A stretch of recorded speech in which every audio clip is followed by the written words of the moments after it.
carefully in the drawer. It would be a few minutes before he realized this sequence was over.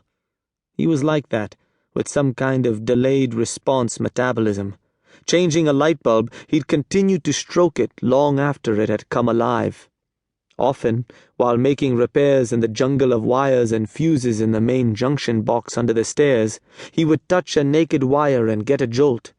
We'd all see the wire spark angrily, then, several seconds later, Sippy would leap up, clutch his hand and scream, "Oh, my mother's dead! My mother's dead!"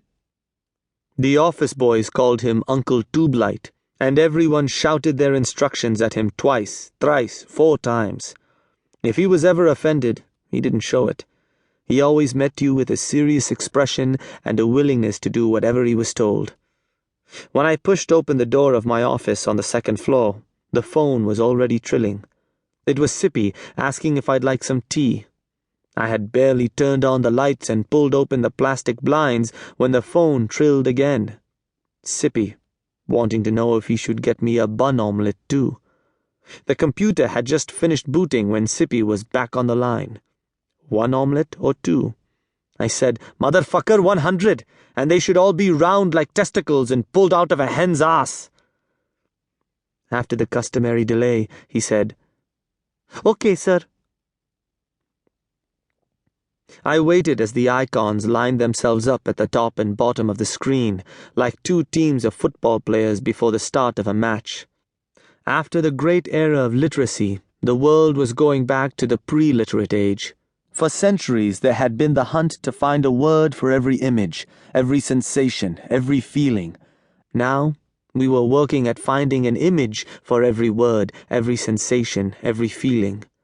Advertising, television, cinema, photography, computers, mobiles, graphics, animatronics. Everything was geared to turn the squiggle of the word into the splendor of image. Across the globe, Photoshop Picassos crouched at their machines, marrying unlike images to produce such unlikely images as no word could hope to withstand. The imagination no longer needed the word to negotiate its darkest recesses. The imagination was having its most fantastical meanderings served up in prefabricated images for all to share. Our Mordor was the same. Our Frankenstein was the same. Our Tinkerbell was the same. We didn't have to imagine Davy Jones. A graphics company in Silicon Valley was manufacturing him for us. We all picked our visuals from the universal pool. The individual monster was dead.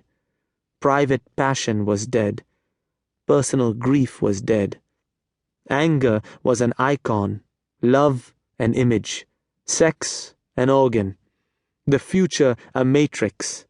If you could imagine it or feel it, it would be shown to you, in any color, from every angle, without the exertions of the word. Even God would, finally, be shrunk to size. No larger than the screen, no denser than a pixel. I had not yet put an icon into play when the phone rang again. An unknown voice in Hindi asked to speak to me.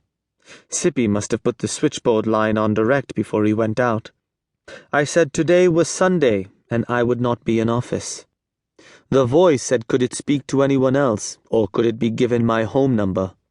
I said there was no one here on Sunday morning except me, the cleaner, and I was not authorized to give out phone numbers.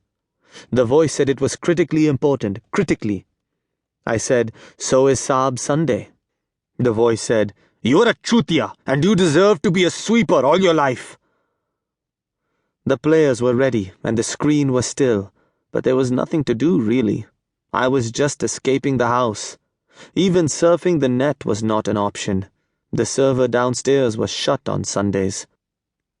I looked out the big window in front of me at the laburnum flowers, bleached and dying young, that littered the balcony floor, like a low-wit parable on transient beauty. Laburnum. How melodious the name sounded. How sweetly the Malayali girl had said it before she wet my palm. I had barely noticed the tree until then, but she said its name with more ardor than she did mine, and I was forced to pay attention, feigning curiosity so she wouldn't stop to move.